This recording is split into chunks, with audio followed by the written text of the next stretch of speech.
पांडवेश्वर भाजपा मंडल 2 की ओर से बहुला मोती बाजार में परिवर्तन सभा का आयोजन किया गया। इस परिवर्तन सभा में भाजपा के पूर्व जिला अध्यक्ष छोटन चक्रवर्ती, मंडल अध्यक्ष वेणुधर मंडल, विकास बाध्यकर, कारू पासवान, वरुण शर्मा, प्रियंका देवी ठाकुर, काकोली पाल आदि मौजूद रहे। इस सभा को संबोधित करते हुए छोटन चक्रवर्ती ने कहा कि पश्चिम बंगाल में अराजकता बढ़ती जा रही है। चारों तरफ तृणमूल कांग्रेस के नेता लूट और भ्रष्टाचार में लगे हुए हैं।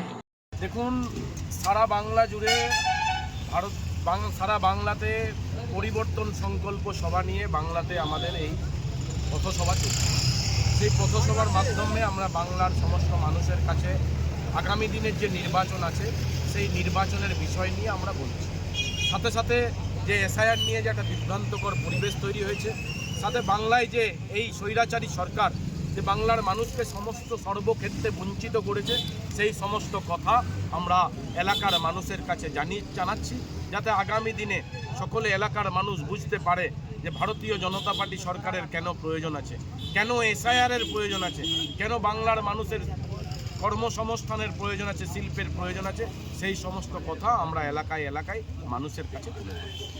পথসভার মাধ্যমে আমরা বার্তা দিলাম যে আগামী যে নির্বাচন আসছে সেই নির্বাচনে আপনারা ভয় ডর মুক্ত হয়ে নিজের গণতন্ত্রকে প্রতিষ্ঠিত করুন। पांडवेश्वर से मंथन पासवान की रिपोर्ट, पीवीटीवी न्यूज़।